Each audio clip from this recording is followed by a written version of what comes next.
40 கோடி 50 கோடி கொடுத்து ஒரு எம்எல்ஏ விலைக்கு வாங்கும் அளவிற்கு ஸ்டாலினுக்கு கொஞ்சம் கூட வெக்கமா இல்லையா? 35 கோடி ரூபாய் கிட்டத்தட்ட பேரம் பேசுனதுனால நிர்மல்குமார் என்ன பண்ணியிருக்காரு, இந்த ரிப்போர்ட்டர்ஸ் எல்லார்ட்டையுமே வந்து மு.க. ஸ்டாலின் அவர்களையும் உதயநிதி ஸ்டாலின் அவர்களையும் வச்சு செஞ்சுட்டாரு தான் சொல்லணும். என்னென்ன சொல்லியிருக்காருன்னா, கொஞ்சம் கூட உங்களுக்கு வெக்கமே இல்லையா, இந்த மாதிரி எம்எல்ஏலாம் விலைக்கு வாங்குறதுக்கு நீங்க முன் வர வந்துட்டீங்க அப்படிங்கிறது மாதிரி சொன்னாங்க. திமுக சேர்ந்த முக்கியமான நபர்கள் செந்தில் பாலாஜி போன்ற நபர்கள் அவர்கள் வந்து ஸ்டாலினுடைய உத்தரவின் பேரில், உதயநிதி உத்தரவின் பேரில் செந்தில் பாலாஜி போன்ற ஆட்கள் வந்து எங்களுடைய பல எம்எல்ஏக்களை தொடர்பு கொண்டு நாங்கள் உங்களுக்கு 10 கோடி தரோம், 20 கோடி தரோம், 50 கோடி தரோம்னு சொல்லி தொடர்பு கொண்டு ஒவ்வொருவரையும் இந்த 40 நாட்களாக அவர்கள் தொடர்பு கொள்ளாத எம்எல்ஏக்களே கிடையாது, அனைவரையும் ஒவ்வொரு வழியில பேசிக்கிட்டே தான் வர்றாங்க.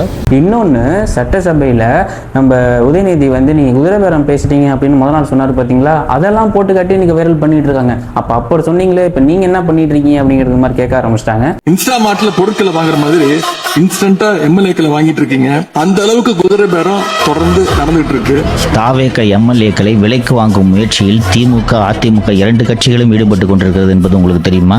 இது ரொம்பவே இந்த விஷயம் வந்து ரொம்ப மோசமாவே போயிட்டு இருக்குங்க 2 நாளா. இப்போதைக்கு இங்க மு.க. ஸ்டாலின் அவர்கள் என்ன பண்ணியிருக்காரு, ரொம்பவே இது மாதிரிலாம் நாங்கள் 2-3 மாசத்துல வந்து ஆட்சி கவிழ்ந்துடும், நீங்க போயிடுச்சு, எப்ப வேணா தேர்தல் வரும், இந்த மாதிரி ஒரு பேட்டியில சொன்னார் இல்லையா. தேர்தல் எப்ப வேணாலும் வரலாம், விரைவில் வரலாம். அதுக்கு பதிலடியா இவர் என்ன சொல்லியிருக்காரு அப்படின்னா, முதல்ல உங்க பையனை நீங்க ட்ரெயின் பண்ணுங்க, இதுவே 5 வருஷம் ஆயிடுச்சு, நீங்க எதுவுமே ட்ரெயின் பண்ண முடியல உதயநிதி ஸ்டாலின் அவர்களை, அவர் இப்ப சம்பந்தம் இல்லாம துபாயில போயிருக்காரு அப்படிங்கிறது மாதிரியும் இவங்களுக்கு எதிராக வந்து சொல்லிக்கிட்டே இருக்கிறாரு நம்ம நிர்மல்குமார். இன்னைக்கு உங்களுடைய மகன் வந்து அரசியல் எதுவுமே தேர மாட்டான்னு தெரிஞ்சுட்டு இப்படியாவது குறுக்கு புத்தியில நீங்க வந்து இன்னைக்கு யாரையாவது விலை கொடுத்து வாங்க முடியும்னு நினைச்சீங்கன்னா அது நடக்காது. நீங்கள் வந்து உங்களுடைய மகன் 5 வருஷம் நீங்க ட்ரெயின் பண்ணி பார்த்தீங்க, எதுவுமே நடக்கல. அவர் ஒரு அரசியல்வாதியாக கூட நீங்க பொது வழியில் வர முடியல. இன்னைக்கு எங்க இருக்காரு தெரியுமா? துபாய் போய் 1 வாரம் ஆச்சு. அப்படி ஒரு நபரை வச்சு நீங்கள் எப்படி அரசியல் பண்ணுவீங்க? நீங்கள் அதெல்லாம் மகனை முதல்ல ட்ரைனிங் பண்ணுற வேலையை பாருங்கள். உங்களுடைய மகன் உதயநிதியை ட்ரைனிங் பண்ணுற வேலையை பாருங்கள். நீங்களே கடைசி வரை அரசியல்வாதி ஆக முடியவில்லை. கிருஷ்ணகிரி தாவேகா எம்எல்ஏ இருக்காரு பார்த்தீங்களா, இளையராஜா, இவர்கிட்ட 35 கோடி ரூபாய் தரேன், நீ ஏலத்துக்கு மாதிரி நீங்கள் வந்துடுங்க, நான் சொல்கிற மாதிரி நீங்கள் கேட்டாகணும் அப்படிங்கிற மாதிரி சொல்லியிருக்கிறாங்க. இதெல்லாம் யாருக்கு கீழ் நடக்குதுன்னு பார்த்தீங்கன்னா, செந்தில் பாலாஜி அவருடைய தலைமையில் கீழ் நடக்குது அப்படின்னு யூடியூபர் ஒருத்தர் இருக்கார், திருநாவுக்கரசு. இவர் வந்து பகிரங்கமாக சொல்லியிருக்கிறாரு. இன்னைக்கு பயங்கர வைரலாக இந்த நியூஸ் போயிட்டு இருக்குங்க. என்ன ஆயிடுச்சு அப்படின்னா, இவர்கிட்ட, அதாவது கிருஷ்ணகிரி தாவேகா எம்எல்ஏ கிட்ட இவர் திருநாவுக்கரசு என்ன பண்ணியிருக்காரு, இது மாதிரி 35 கோடி ரூபா நாங்கள் தரோம், நீங்கள் என்ன பண்ணுங்க, சட்டசபையில் நம்ம இவர் நடுத்தர ஸ்பீக்கர்னு சொல்லுவாங்க பார்த்தீங்களா, சபாநாயகர், அவர் சொல்றதுக்கு, அவர் அந்த உறுதி வாக்கெடுப்புக்கு நீங்கள் வந்து எங்களுக்கு ஆதரவாக இருக்கணும், அதாவது தாவேகா முதல்வர் விஜய் அவர்களுக்கு நீங்கள் எதிர்ப்பு தெரிவித்து அதுக்கு எங்களுக்கு சப்போர்ட் பண்ணணும், அப்படி பண்ணீங்க அப்படின்னா நான் உங்களுக்கு 35 கோடி ரூபா நான் உங்களுக்கு கொடுத்துட்றோம் அப்படின்னு இந்த திருநாவுக்கரசும் திமுக எம்எல்ஏக்களும் இந்த மாதிரி சொல்லியிருக்கிறாங்க. இதில் பார்த்தீங்கன்னா இந்த மாதிரி கேட்டதை அவர் என்ன பண்ணியிருக்கிறாரு, நம்ம தாவேகா எம்எல்ஏ, இதுக்கு உடன்பாடு இல்லை, நீங்கள் அது மாதிரிலாம் என்கிட்ட கேட்காதீங்க, இதுக்கும் எனக்கு உடன்பாடு இல்லை அப்படின்னு ஒரு லெட்ரு மாதிரி எழுதி கொண்டு கொடுத்துருக்காரு. அப்படி கொடுத்ததுக்கு இந்த டீம், இந்த திருநாவுக்கரசு டீம் என்ன பண்ணியிருக்காங்க அப்படின்னா, இல்லை நீங்கள் பண்ணி ஆகணும், இல்லைனா நான் உங்களுக்கு வந்து ஒரு மிரட்டல் விதத்துக்கு மாதிரி ஒரு லெட்ரு மாதிரி ஒன்று இவரும் பதிலுக்கு போட்டு விட்டுருக்காருங்க. இது மாதிரி நான் உங்களை சும்மா விட மாட்டோம், நீங்கள் கண்டிப்பாக ஒத்துக்கிட்டு தான் ஆகணும் அப்படின்னு 35 கோடி ரூபாயிலேருந்து 50 கோடி ரூபா வரையும் ஒரு எம்எல்ஏவா இவங்க தாவேகா எம்எல்ஏ டார்கெட் பண்ணி அடிச்சுட்டு இருக்காங்க.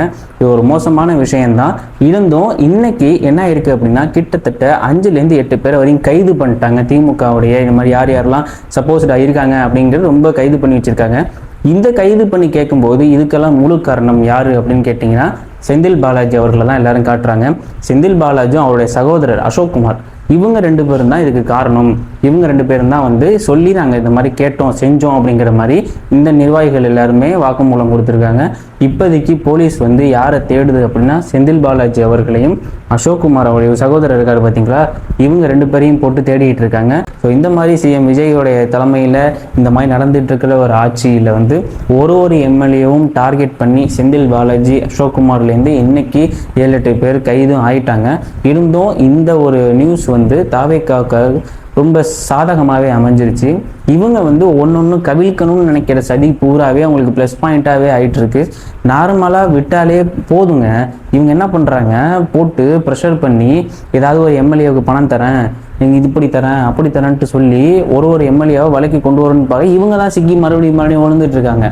இப்போ என்ன ஆகுது, முழு கெட்ட பேரும் மு க ஸ்டாலின் அவர்கள் தான் போயிட்டு இருக்கு.